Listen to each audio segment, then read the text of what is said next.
สื่อเพิ่นอยากเอิ้นยากหน่อยยังเฮียนอยู่บ่น้อ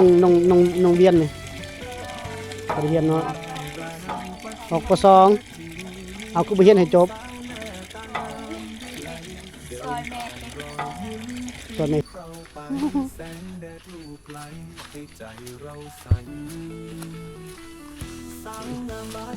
นำสาวเพิ่นนำสาวลาวหาบน้ำจะสิ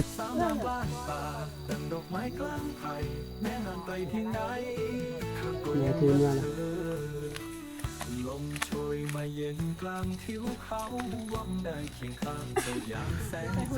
จะหุดข้าวเจ้าบ่ได้ไปหุดข้าวเมื่อเฮือนมาเนี่ย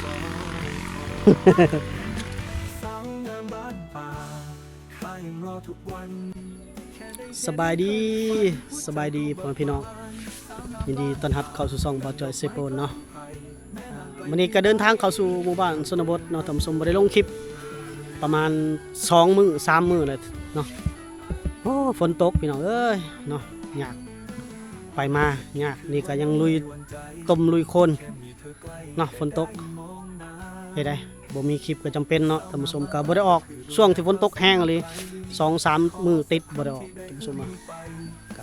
ช่องเฮาบ่ได้ลงคลิป2 มื้อเนาะมื้อนี้ก็ได้เดินทางเข้ามาก็ได้พบกับครอบครัวน้องๆเพิ่นในชนบทอีกครอบครัวหนึ่งท่านผู้ชมเนาะไปทำความรู้จักกับเพิ่นเลยเด้อท่านผู้ชมเนาะไปสามเอ้ยน้องบ่นี่แม่นบ่น้องเจ้าหมดบ่โอ้2 คนนี่บ่น้องผู้นี้หลานบ่หรือว่าหมู่หลานโอ้เพิ่นกำลังมาแต่หาหน่อไม้แล้วก็ปอกหน่อไม้บ่ไผไปหาหน่อไม้ล่ะน้องขายปอกขายโอ้หน่อไม้บงเลยเนาะหน่อไม้บงเจ้าซื้อหยังล่ะเจ้าน่ะคำน้องคำน้องสาวโอ้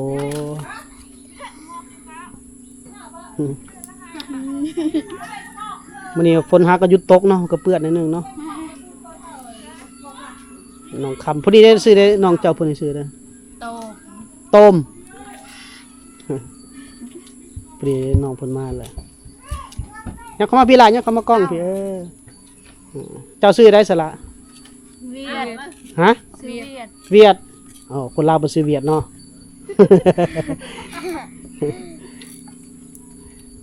เนี่ยสาวลาวในชนบทพี่น้องเอ้ยเฮ็ดน้องคำครอบครัวน้องคำเพิ่นหาก็มาแต่หาหน่อไม้น้องเพิ่นไปหาหน่อไม้สิขายเนาะบ่ได้กินเนาะบ่ได้กินเอาคือบ่กินซะบ่มีอาหารก็ขายโอ้เอาเงินไปซื้ออย่างอื่นอีกเนาะบ่ซื้อเอาเงินไปบุญ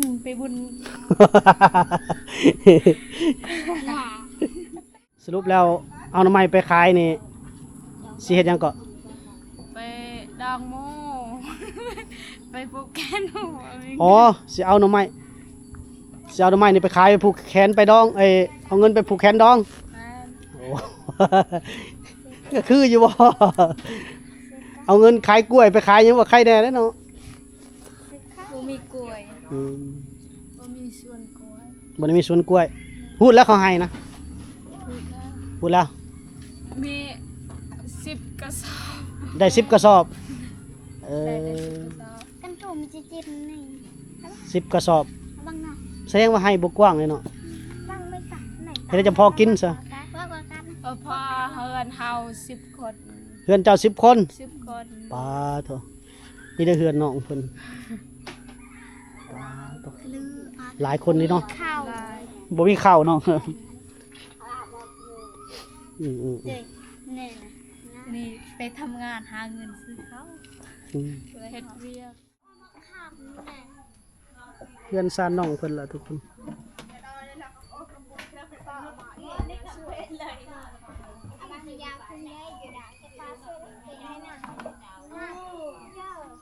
น้องเพิ่นสิไปหาบน้ำ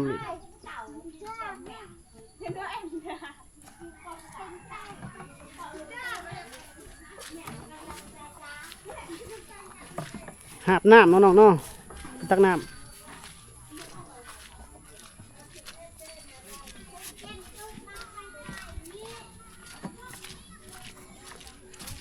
น้ำนี้น้ำใสบ่น้ำใสหรือน้ำกินล่ะน้ำใส่ น้ำใสเนาะน้ำกินเอาอยู่ใส่น้ำกินน้ำกินกันอยู่บอนเดียวกันอ๋อ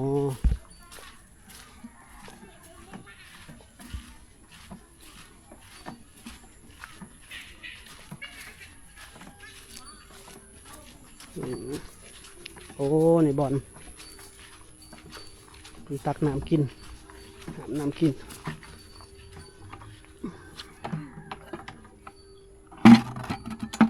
น้ำบาดาล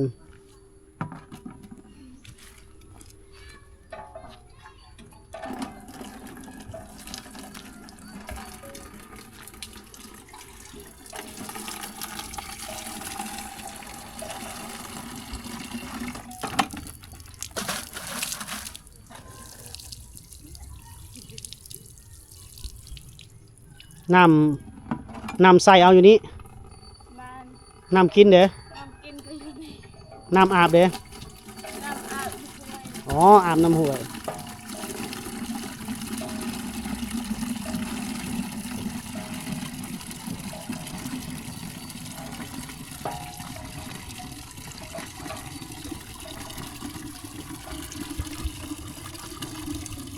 น้ำใสเย็นดีคนละ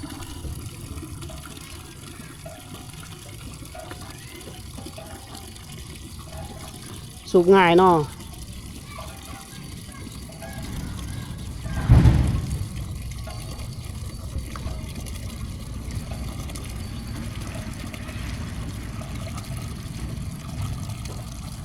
เต็มแล้วไวเลย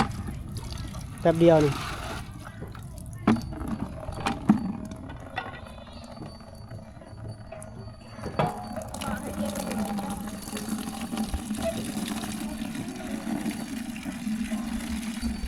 น้องสาวคือบ่เขามาน้ำน้องสาวเขามาแล้วแหละมาสูบน้ำซอยเอื้อย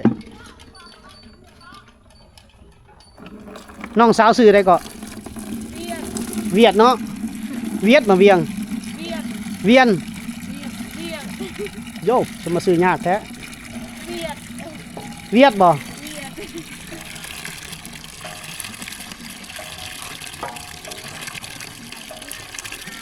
สองพี่น้องมาสูบน้ำเพิ่นว่าสูบน้ำบาดาลน้องคำเนาะน้องคำกับน้องเวียนมาเวียด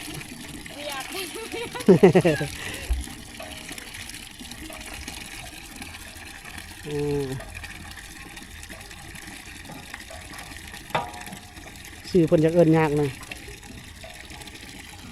ยังเฮียนอยู่บ่น้องเวียนนี่บ่ได้เฮียนเนาะออกป.2เอาคือบ่เฮียนให้จบซอยแม่เฮ็ดส่วนไม่เห็นหน้าฮอดป.5ก็บ่เนาะเอาไปเถาะก่อนเถาะก่อนเอาไปสิหาบบัดนี้ผู้เอื้อยบ่หาบเอื้อยหาบเนาะ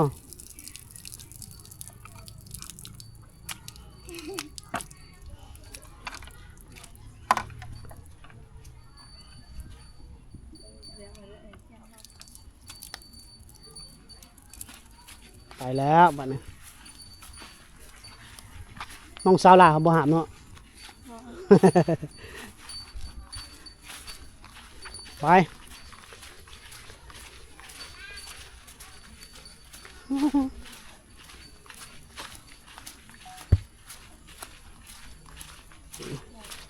นำสาวเพิ่นนำสาวเราหาบน้ำจะสิถามว่านักบ่เนี่ยจะได้เราหายอีกเนาะ เจ้ากระถามได้เนาะบ่ได้เลยเนาะ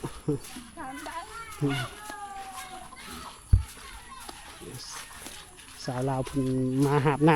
ำเมื่อใส่อยู่เพื่อนทุกคนนะทางก็ค่อนข้างจะเปื้อนนิดนึงฝนตก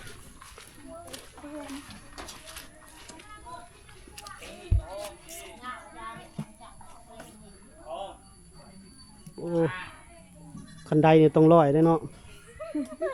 เบิ่งเด้อขู่ทางหลังตำแป้นเด้อ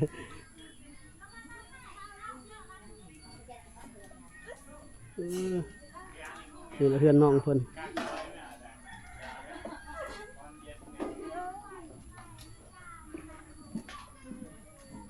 หอดเทือนแล้วเพิ่นว่า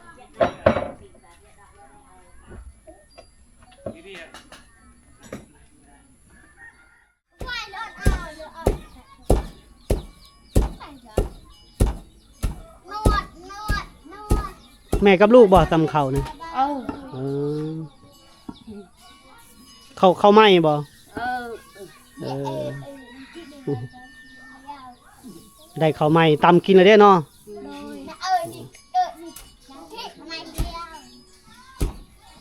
สองแม่ลูกตำข้าว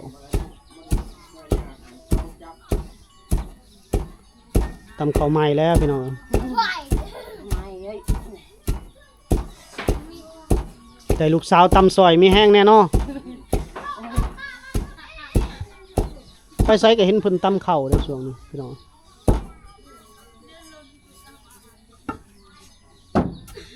ตำอยู่ใกล้กองตะละ เอาคิ ถึกเป็นค้างเฮือน อันนั้นเนี่ยเลย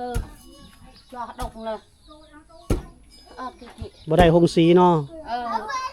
ได้หงสีน้อยแค่นี้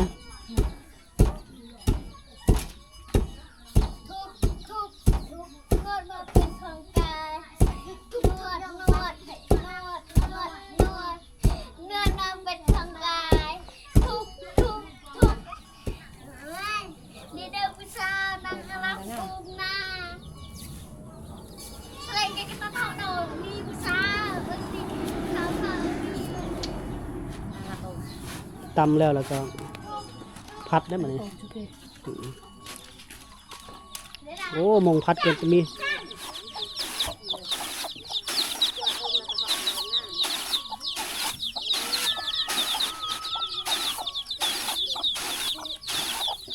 น้อยๆแบบนี้พัดเข่าเป็นทุกคนในชนบทนี่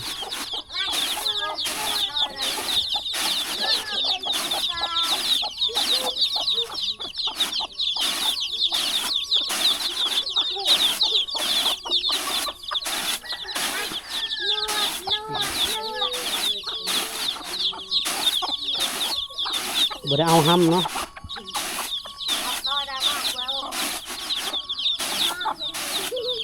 มีแต่พัดเขาให้ไก่กินอย่างเดียวเลย ไก่ก็มาถากิน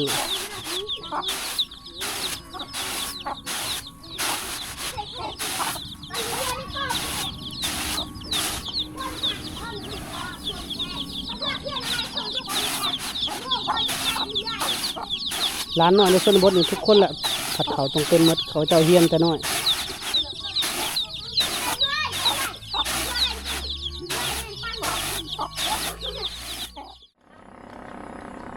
ขาสิ่งแล้วนั่นน้อยค่ะ หมอน้อยๆนี่ 5 โล ไม่ใช่เอาสิ่ง15 โลพอดีเห็น พอข้าเพิ่นมาซื้อหน่อไม้บ่ครับซื้อหน่อไม้บ่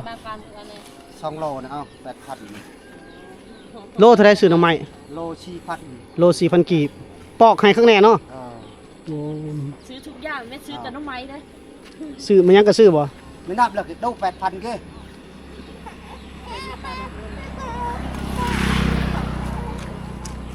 นี่สิ่งน้อยๆแล้วก็มา กะคือว่าเปลี่ยนไปพันอยู่นะไปสอง พอข้าบ่มีเงินทอน เปลี่ยน4,000แล้วง่าย เพิ่นพี่น้องซื้อกันข้างทางแบบนี้เลยได้นี่เนาะ 5,000 โอ้แท้ หน่อไม้เป็นก เรา ระสอบ ใจเนี่ยนะเว้ยตกเดือนตกหลักนะเอาตัดไอ้นะ นี่รถจักรเพิ่นก็ ไม่ได้แท้นะ มาผัก ซื้อหมดเลยเนาะมักมักอันนั้นก็โอ้ รุ่นนี้ ซื้อ แซ่ มา บ เลย รุ่นนี้หอมคัก นี่ รุ่นนี้แซ่บเลยแกงใส่เอ็นไก่ใส่หนังนี่ มีหมดเลย นะครับซื้อทุกอย่างเลยขายในเมืองเลย อืมคือว่ารถจักรคันเดียวนี่คุ้มนะใส่ทั้งหน้าทั้งหลังเนาะเป็นพ่อค้าพุ่นน่ะได้หน่อไม้แล้ว มักอึก็ซื้อมักทองมักฝักซื้อหมด ชอบแอนบ่ใช่แอนหนาวหลังเตยทะเลในทางกว่าก็คุณโลแต่ว่าหนานะ ซื้อไปขายต่อเราก็แถวนี้แม่นหมดแล้วกระสอบของไผของเราน่ะ ติดวันนี้ ติดแล้วบ่ ติดไปซื้อละโลซื้อละเจ้า แต่อาได้เชี่ยว คนน่ะบา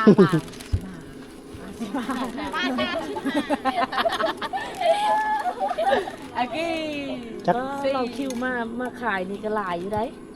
ก็หมดบ้านนี่แหละ ตรงแล้วมันติดมันสิได้5 โล ได้เลยเชี่ยวเอ้ย จักโลบ่นี่เกือบจำ เกือบ5 โล ฮาโลฮาโล 5 โล ว่าแจบ้า น้ำกะได้ได้เลย เลยคือแอนแล้วมัน แม่นบ่อันผู้ขายว่าแม่นบ่เนาะแม่นกายบ่ ตัวนี้ ตัวนี้เด้4โล 4 โลครึ่ง 4โลครึ่ง 4 โลครึ่งตัวนี้ ไล่เอาเองเด้อพ่อค้าเด้อนี่การค้าขายตามแคมทาง 4 โลครึ่งตัวนี้ ตาฮาโลซาวพัด ไปชาวพันฮาโลโลชีพัน 4 5 20เด้อ เออ ถึกแล้ว 20,000กีบ ต้อง หน่อไม้ น้อยคน กุตบุญโลปอร์รักบักใจ ไปมื้อนี้เนาะมาเจอได้เงิน9,000 สำนี้แหล้ว เฮ้ยการเตอเรียวบัก แม่น้องจน แม่น้องจนสบายดี FC เพิ่นแม่น้องจนอ่ะยกมือสบาย แม่นางจนกินชกแล้วชกเชื่ออะไรหรอกไม่ได้กินข้าวเลย นี่เขาน้องนี่พาหัวบ่จอยบ่ได้จะหัวดอก มันแต่จะหัวกับกันนี่เมื่อยมืออ่ะเอาข้าวน้ำสาว ยาบินในในตาราง ยาเลยครับมา นี่กล้วยแม่น้องจนบ่ โดย โตอยู่ไสไห้สวนจ้ะนะสวนตัวนั้นบ่ แม่นชวนเพื่อนชวนอยู่ปูพูดมันไม่ได้ทากมันรู้เอ้ย โอ้ไปตัดกล้วยอยู่สวนมามื้อนี้ แม่นแหละอ่ะโอ้ย แล้วสิเอาไปไสบัดนี้เห็นว่าอยากพากันแบก เหยียบยีขาย ไปไว้ไสล่ะขายไว้อยู่นี่บ่ แม่นออกทางออกทางมือน อนนะมุนอาพี่เจ็ดมีให้เลย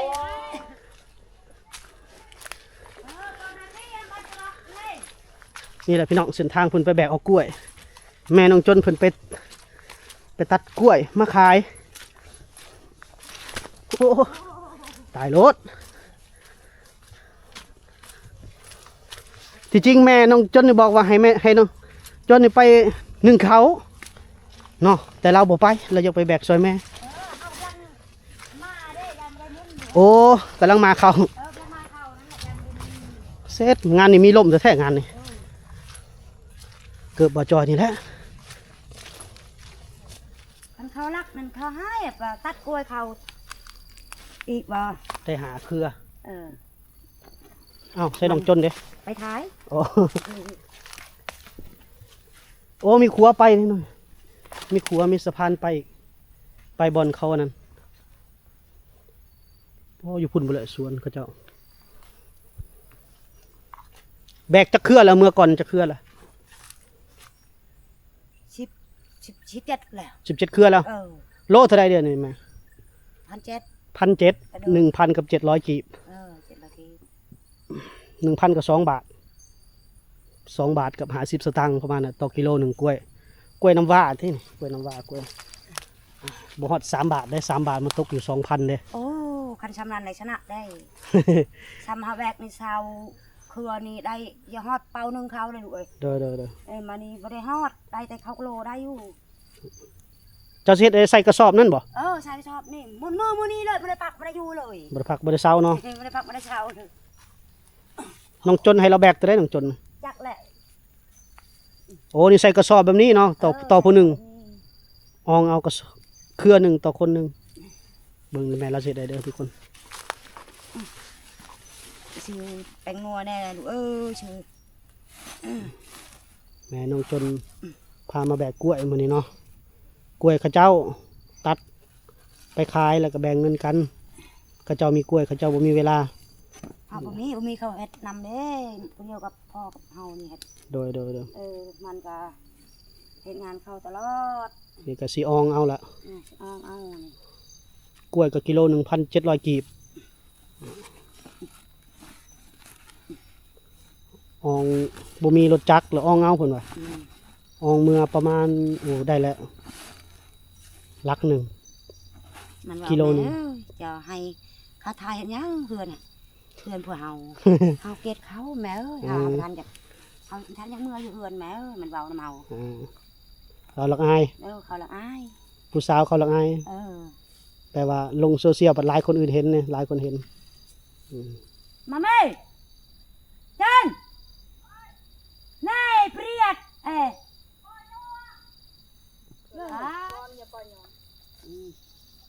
หมออะไรละไรดูเป็นของติดเต้ แม่ถือเมื่อละ เยอะ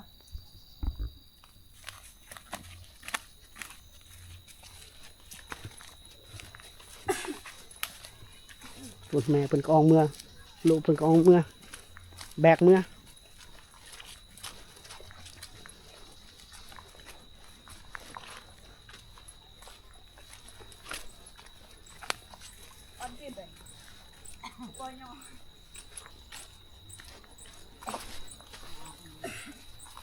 โอ้ทางมืดเลย มาไปแล้วจะตาอัน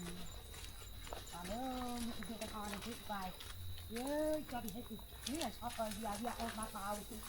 เอาก็ลุยต้มเลยมื้อนี้ ตาแล้วนี่ป้าเจอความถ่ายก็ไม่ไปไปจุดจะเอาจุดไรกันเนอะไปใครเอามากี่ไปจะไปข้ามดุ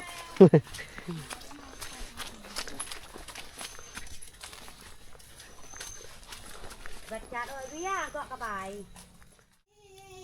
โอ้ย่างน้ำก็บ่ทันเนาะมาฮอดพี่เลยเราก็ใส่เกือบเขาเนี่ยแต่เราย่างไว้เมื่อยบ่ฮะแม่เพิ่นเฮ็ด2เครือพุ่นน่ะน้องย่องบ่ได้อยู่กระสันมีหมู่เพิ่นละน้องย่องไปใส่กับน้องจนบ่ไปหุดข้าวเจ้าบ่ได้ไปหุดข้าวเมื่อเฮือนบ่มานี่ เข้ากับปานปากดิ แม่เพิ่นมาแล้วโอ้ยเรานี่ทั้งอ่องทั้งอุ้ม2เครือ ป่วยเพราะเรียกบอกป่วยเจอไปหาเจอเรียกเจอเรียกจะลายจะใหญ่เลย ทางยากเนาะปอแต่ยางน้ำก้นซื่อๆก็บ่แห้ง แม่ แล้ว บอกค่อยไปลูกจะน้อยกินดิน เครือหนึ่งก็ประมาณ10 ปลายกิโลแหละพี่น้องเราใส่แบบนี้เอาเราเฮ็ดวิธีนี้เอาเราบ่มีรถจักรแก่คือเขาเด้บ่มีรถจักรแก่แล้วก็ตัดเอาแล้วก็ใส่กระสอบออกมาเอาพอได้เงินพอได้ขายซื้อข้าวกินแม่เพิ่นว่ากิโลหนึงก็1,700 กีบงามอยู่เด้กล้วยงามอยู่เด้เนาะคักอยู่นี่ตึงคักอยู่ ป่วยเวียดก็ได้ลูกกันข้อก็ข้อเฮ็ดงานเวียดก็เวียดก็ได้เห็น โดยมาไม่ได้ชูค่าแล้ว มื้อนี้อ่องจักเครื่องมื้อนี้ เช้า 20เครือเลยมื้อนี้อ๋อตัว แต่เช้า แต่เช้าจนค่ำ เป็นทั้ง คันบ่เฮ็ด กินข้าวแหละ โดยคันบ่เฮ็ดซำนี้ก็บ่ได้เนาะแม่เนาะ ได้ละมากินด้วยที่แหบ เพิ่นบ่มีรถจักรคือบ้านเมือง มีจังคือเขา แต่ละมุมแต่ละมองเนาะพี่น้องเนาะ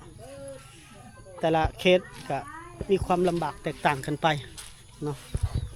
เส้นทางก็ยากกะลีโอ้เปื้อนขนาดพี่น้องตามสังเกตเบิ่งน้องจนนี่อยากให้อายแหละบ่อยากให้ทายไปได้พระเจ้าอายหมู่อายครูเวลาเขาไปในเฮือนในศาลเพิ่นแหละเห็นน้องเราน้องเราเว้ากับแม่นะเฮาละอายหมู่ครูเพิ่นว่าตามความสะดวกของน้องเพิ่นเนาะพี่น้องเนาะ โอเคเนาะพี่น้องเนาะคลิปวิดีโอนี้เฮาก็ดำเนินมาถ่ายคลิปละเนาะท่านผู้ชมเนาะฝากกดไลค์กดแชร์กดติดตามให้กับบ่าวจอยเด้อท่านผู้ชมเนาะเฮาสิเดินทางไปทางใดถ่ายทำเคสใดก็ฝากกดไลค์กดแชร์เนาะกดติดตามพบกันใหม่ใน EP หน้าสำหรับ EP นี้สำบายดี